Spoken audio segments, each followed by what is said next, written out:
Hi, I am Darshi Keerthisena. I'm the current CEO and creative director of Buddhi Batiks. Buddhi Batiks is a family business that started 50 years ago. I was born into this business. My parents had already started it, and it's situated at the backyard of our house in Koswadia. Batik is a wax resist dyeing technique. To put it into words simply, some of you must be knowing how when we were kids we used to draw with a candlestick on a piece of paper and then used to add color to it. Then the areas you drew with candle didn't get colored. So it's pretty much like that. Whatever you draw, the areas you draw with the wax doesn't get colored. Actual batik craft is done by mostly by women, not by choice. We didn't pick women, but I think women are the ones who seem to want to do it, or the hardworking women. You know, they are the more hardworking ones who seem to come and wanting to do this craft, which takes a lot of time and patience. So growing up at home, after school, I used to go to the backyard where the batik workshop was. I used to make clothes for dogs and dolls and create various batik patterns. I continued on to, after A-levels, I continued on to doing a degree in fashion and textile design. Firstly, the foundation I studied in Singapore. Then after that, I studied the secondary the degree in University of Central England, which is known as City University of Birmingham now. Then after that, I worked at the apparel industry in Sri Lanka for about 5 years. In Sri Lanka, I didn't see anything innovative in batik. It has after the civil war in the 80s, and in the 90s and early 2000s, it was pretty much a tourist souvenir industry. There was nothing I would like to wear in batik apparel, or there was nothing that I loved about batik anymore, unlike the time my parents were doing. So while I was working in the apparel industry in Sri Lanka, I started thinking about the batik industry, the days gone by, and how we could give it a new look. I wanted to create something for myself also, and with my experience, how I could create that piece of garment that I wanted to wear. So I ended up making a dress for me, and that was pretty much the beginning of Buddhi Batiks for me. As one of the biggest breakthrough, what I see in my career is in 2008 winning the Young Fashion Entrepreneur Award through British Council and represent Sri Lanka in England.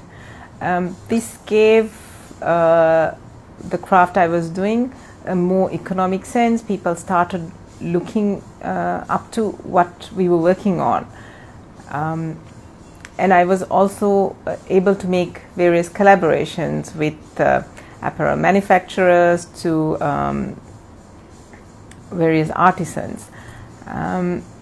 One of the first things that came out of it was with MAS. I started as a hobby, so I didn't feel the weight of it, but then when I realized I had to pay the salaries, then I realized the seriousness of it, as well as people are depending on me.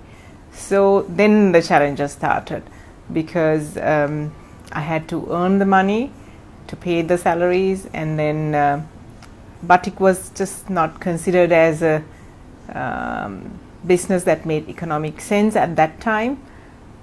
Even getting the garment stitched into the quality I wanted was a challenge. Nobody wanted to collaborate, and nobody saw the value of it in that sense at that time. People do take women as entrepreneurs.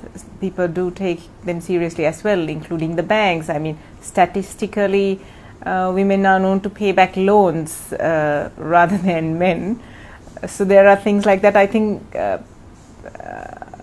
it's easier than in the past. Also, one of the issues I have seen that women face, I have personally not faced this, but the safety of the workplace also, sometimes them being harassed and generally feeling feeling uncomfortable. I mean, this is something uncomfortable to talk about as well, but it is a matter that everybody should address or talk about freely, to create a safe working environment for women. For example, I know one of my designers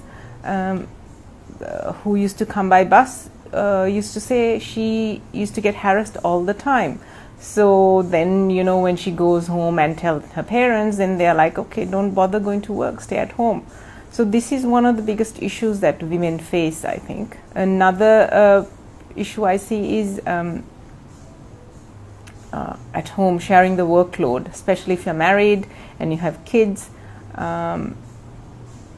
If the husband doesn't really share the workload, it becomes difficult for the woman to go out into work and then freely do what she has to do. So this restricts women from being in the workforce as well. After the initial pandemic happened, after the 2.5 months of lockdown,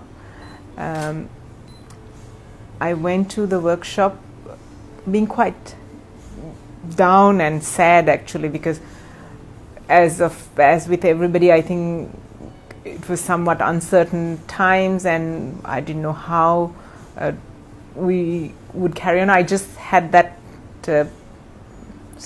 little bit of a downtime, and that time when I did go to the factory, the workshop in Koswadia, the smiles, as always, that inspiration and that can-do attitude really inspired me. That lifted me up. It's almost like a happy pill for me to be at the workshop. I think just the way that Buddhi Batiks empowers them, they empower me too.